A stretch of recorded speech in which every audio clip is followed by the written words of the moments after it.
हाय दोस्तों, हमारे चैनल तैयारी नौकरी की पे आपका बहुत बहुत स्वागत है। और डेली के तरह जो हमारा करंट अफेयर्स का सेशन आता है वो आज का सेशन आ गया है आप लोगों के लिए। जो विदेश विदेश में घटनाएं हुई हैं, जो हमारे एग्जाम्स के लिए इम्पोर्टेंट हैं, उनको कंसोलिडेट करके उनको एग्जाम की तरह से तैयार करके जो है आपके लिए ले आए हैं, जो बहुत इंपॉर्टेंट है। इस चैनल को लाइक और सब्सक्राइब कर दीजिए, अपने दोस्तों के साथ शेयर कीजिए।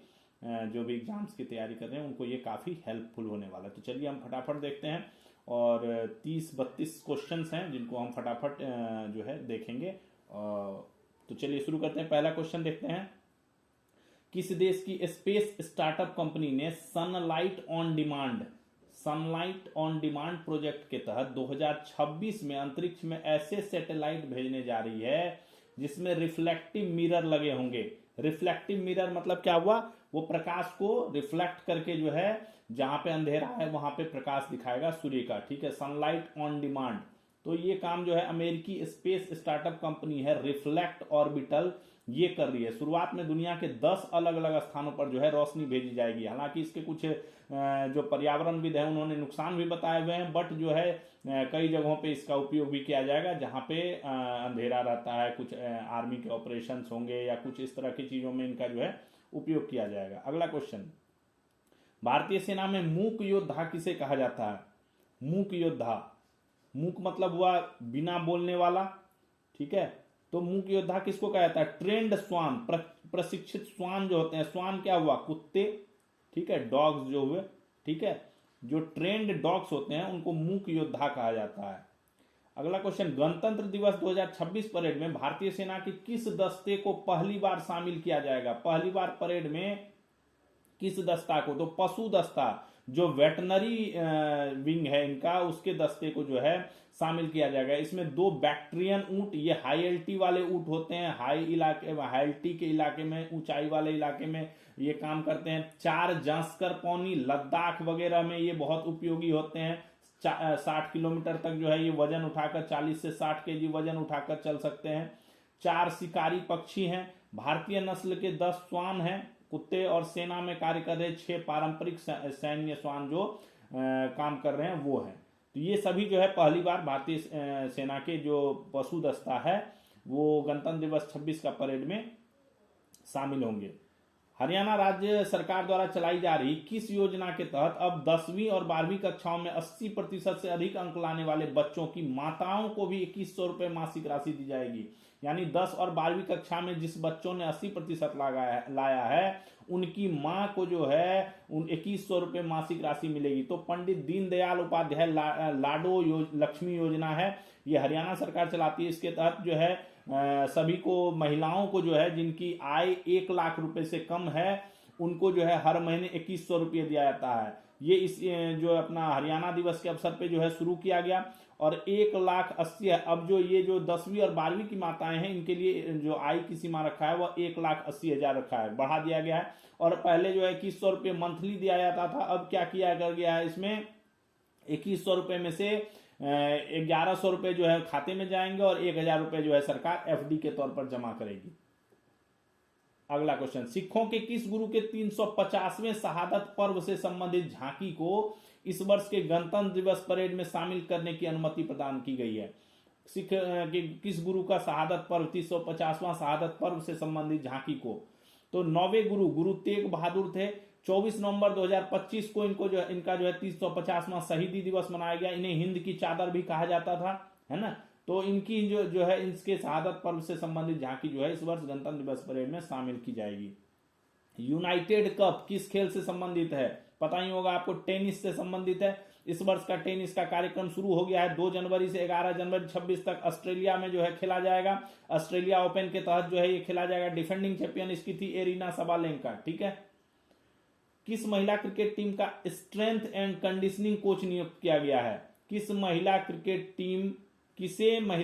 टीम का स्ट्रेंथ एंड कंडीशनिंग कोच नियुक्त किया गया है? किसे नियुक्त किया गया? इंग्लैंड के हैं निकोलस ली, इनको जो है टीम का स्ट्रेंथ एंड कंडीशनिंग कोच जो है वो नियुक्त किया गया है।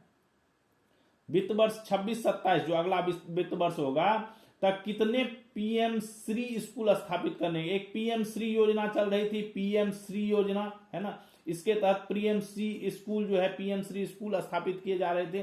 तो 26-27 तक लक्ष्य कितना है?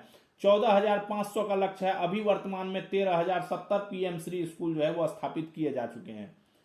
अगला क्वेश्चन है, वर्तमान में उच्च शिक्षा में सकल नामांकन दर कितने प्रतिशत है? सकल नामांकन दर, एडमिशन रेट की बात कर रहा है, 28.4%। हायर एजुकेशन की है, उच्च शिक्षा में 28.4%। 25 तक 2025 तक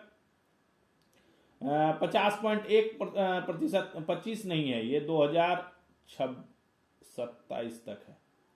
2027 तक जो है 50.1% करने का जो है लक्ष्य है इसका। 2027 तक 50.1% करने का, 2027 तक। वर्तमान में देश में कितने भारतीय प्रौद्योगिकी संस्थान है? IIT, ठीक है, इंडियन इंस्टीट्यूट ऑफ टेक्नोलॉजी, जो भारतीय प्रौद्योगिकी संस्थान है, कितने हैं अभी वर्तमान में?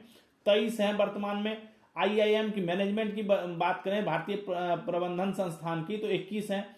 विश्वविद्यालय की बात करें तो 1338 हैं। और हायर एजुकेशन के जो संस्थान हैं उनकी बात करें तो 70,018, कॉलेज 52,081 और स्कूल 14.71 लाख हैं अभी वर्तमान में।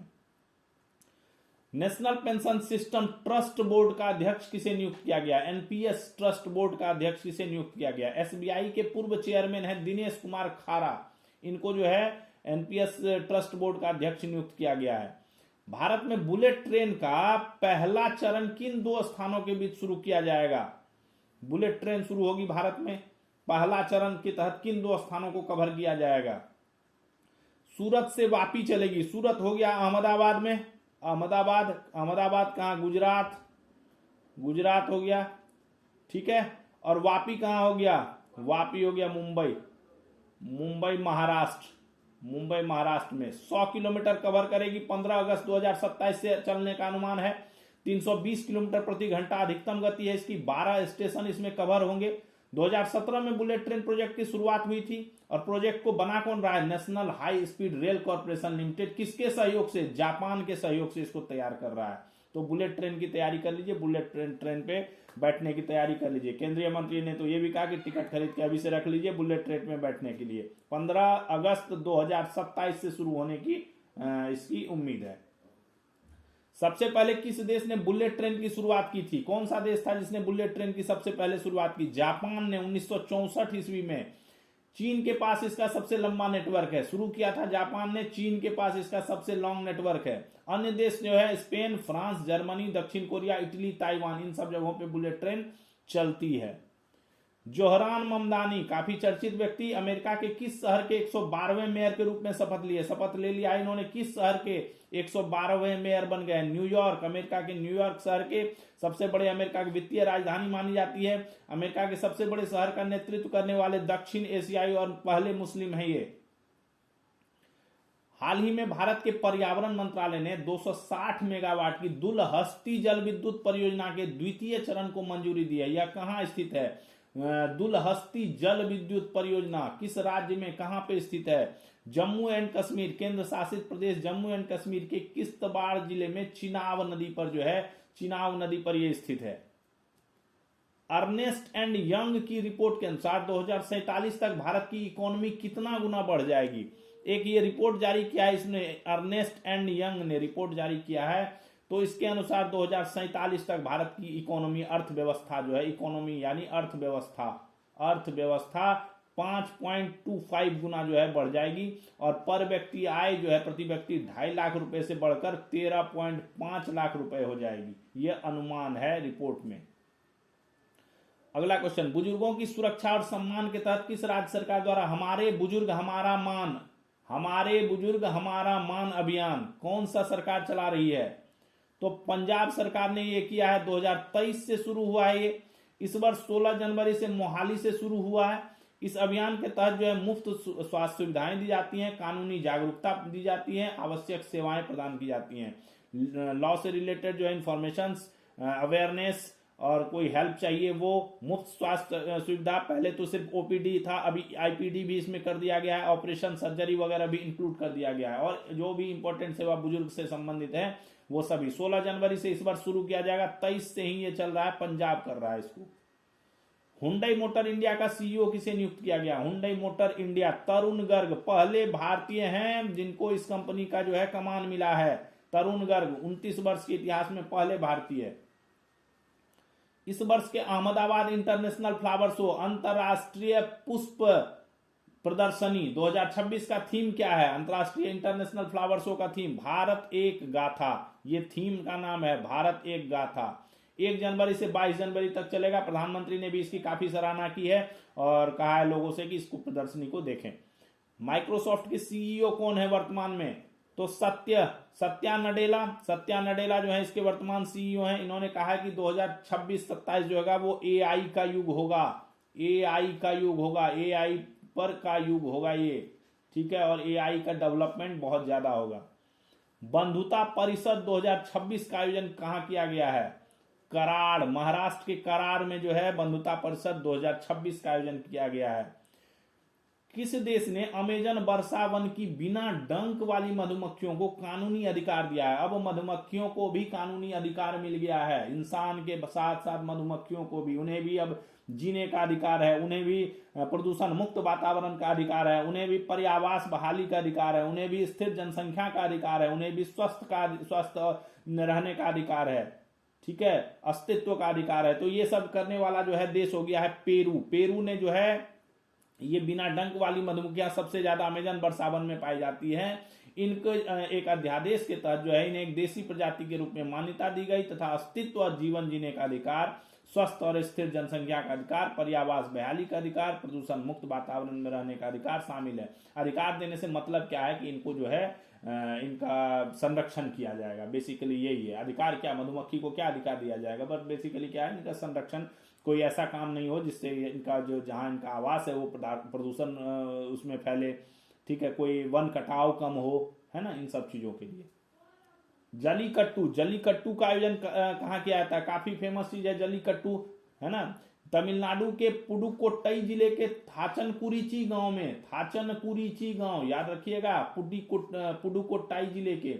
इस वर्ष का पहला आयोजन 3 जनवरी को किया जाएगा, ठीक है। आयोजन पशु क्रूरता निवारण अधिनियम 1960, जिसको तमिलनाडु संशोधन अधिनियम 2017 के अंतर्गत जो है इसको स्वीकृत किया गया है और इसमें कुछ इंस्ट्रक्शन के साथ जो है इसे करने का जो है परमिशन दे दिया गया है। भारत और पाकिस्तान ने किस समझौते के तहत एक दूसरे देशों की हिरासत में मौजूद नागरिक कैदियों और मछुआरों की सूची का आदान प्रदान किया है?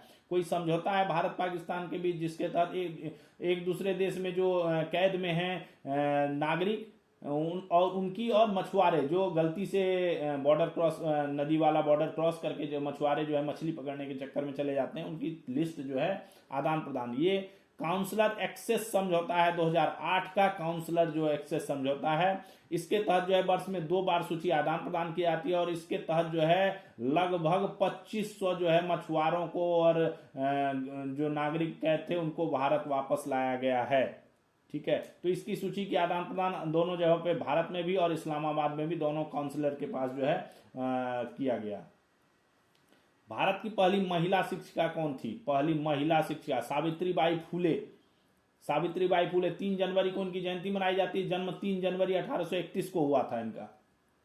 9वें सिद्ध दिवस, सिद्ध जो चिकित्सा पद्धति है, सिद्ध चिकित्सा पद्धति, सिद्ध, है ना, आयुष्मान मंत्रालय के अंतर्गत समारोह का आयोजन कहां किया जाएगा? ये आयुष्मान मंत्रालय जो है कर रही है 3 जनवरी को चेन्नई के कलाईवनार अरंगम में, कलाईवनार अरंगम में जो है चेन्नई के, यहाँ पे जो है 9वां सिद्ध दिवस समारोह का आयोजन किया जाएगा। हर वर्ष 6 जनवरी को जो है सिद्ध दिवस मनाया जाता है। इस बार का विषय है वैश्विक स्वास्थ्य के लिए सिद्ध, ठीक है। ये एक चिकित्सा, पारंपरिक चिकित्सा पद्धति है, पारंपरिक चिकित्सा पद्धति है। रामनाथ गोयनका साहित्य सम्मान समारोह के 3रे संस्करण में किस साहित्यकार को लाइफ टाइम अचीवमेंट अवार्ड प्रदान किया गया? कन्नड़ लेखक हैं डॉक्टर चंद्रशेखर कंबारा, उनको जो है लाइफ टाइम अचीवमेंट पुरस्कार दिया गया। सर्वश्रेष्ठ फिक्शन पुरस्कार अरुणाचल प्रदेश की सुबी ताबा को, सर्वश्रेष्ठ नॉन फिक्शन पुरस्कार शुभांशी चक्रवर्ती को और सर्वश्रेष्ठ डेब्यू पुरस्कार नेहा दीक्षित को। ये तीनों को, इन चारों को जो है ये रामनाथ गोयनका साहित्य सम्मान समारोह के तहत 3रे संस्करण के तहत जो है पुरस्कृत किया गया।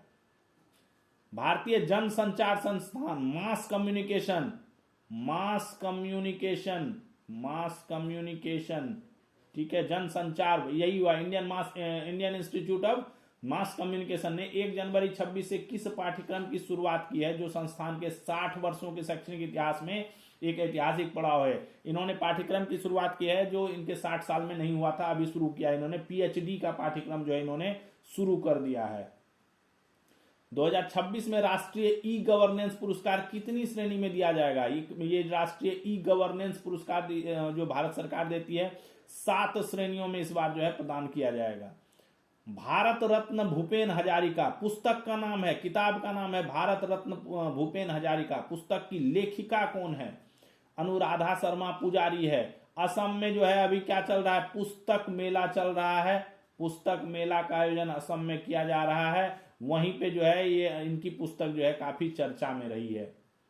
राष्ट्रीय वस्त्र मंत्री सम्मेलन, केंद्र प्लस राज्य के वस्त्र मंत्री सभी शामिल होंगे इसमें।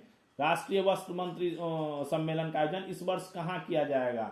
तो ये 8 से 9 जनवरी 26 को असम के गुवाहाटी में किया जाएगा। इस वर्ष का थीम है भारत का वस्त्र उद्योग, विकास, विरासत और नवोन्मेष का संगम। ये इस वर्ष का थीम है। इसी थीम के तहत जो है ये 2 दिवसीय कार्यक्रम का जो है आयोजन असम के गुवाहाटी में होगा।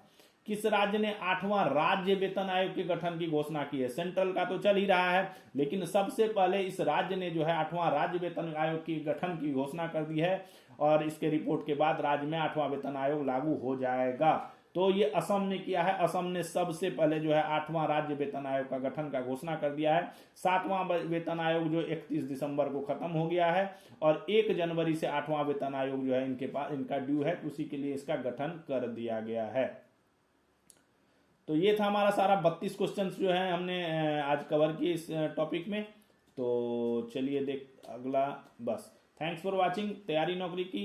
आप लोग इसका पीडीएफ जो है डिस्क्रिप्शन से डाउनलोड कर लीजिएगा और फिर मिलेंगे अगले सेशन में हम। तब तक के लिए थैंक्स। जय हिंद।